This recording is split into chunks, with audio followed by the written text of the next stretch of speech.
Big breaking news. మంత్రి కారులో ఎమ్మెల్యేను కొట్టిన ఎంపీ. మహబూబ్ నగర్ జిల్లా కాంగ్రెస్ నేతల కుమ్ములాట. మంత్రి పొంగులేటి శ్రీనివాసరెడ్డి కారులో ఎమ్మెల్యే బండ్ల కృష్ణమోహన్ రెడ్డిని కొట్టిన ఎంపీ మల్లు రవి తిరిగి ఎంపీ మీద దాడి చేసిన బండ్ల కృష్ణమోహన్ రెడ్డి. గద్వాల్ కాంగ్రెస్ నాయకురాలు సరితా తిరుపతయ్యను స్టేజ్ మీదకి రాకుండా, ప్రభుత్వ పార్టీ కార్యక్రమాల్లో పాల్గొనకుండా అడ్డుకుంటున్న ఎమ్మెల్యే బండ్ల కృష్ణమోహన్ రెడ్డి ఇప్పటికే పలుసార్లు ప్రోటోకాల్ రగడకాగా సర్ది చెప్పాలని చూసిన మంత్రి జూపెల్లి.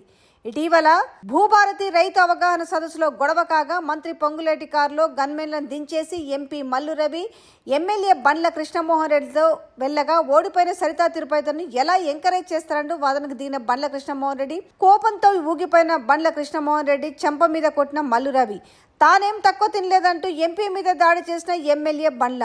ఊహించని పరిణామంతో షాక్ అయిన మంత్రి పొంగులేటి కారులో ముందు కూర్చోగా మౌనంగా ఉండిపోయాడు, కానీ ఆపే ప్రయత్నం చేయలేదు.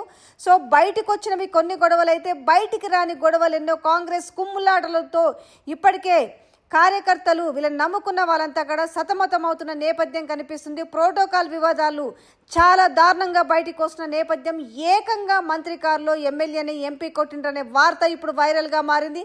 అయితే తానేమో తక్కువ తినలేదనేసి మల్లు రవిని కూడా ఇటు ఎమ్మెల్యే బండ్ల కృష్ణమోహన్ రెడ్డి చేయి చేసుకున్న విషయం ఇప్పుడు బయటికి పోకడంతో అంతా ఉత్కంఠగా ఉంది. అసలు కాంగ్రెస్ పార్టీలో ఏం జరుగుతుంది? మంత్రులు, ఎమ్మెల్యేలు, మాజీ ఎమ్మెల్యేలు ఇలా అందరిలో తలా ఒక పెత్తనంగా జరుగుతున్న నేపథ్యంలో ఇప్పుడు తాజాగా జరిగిన ఈ సంఘటన ఒక హాట్ టాపిక్గా మారింది.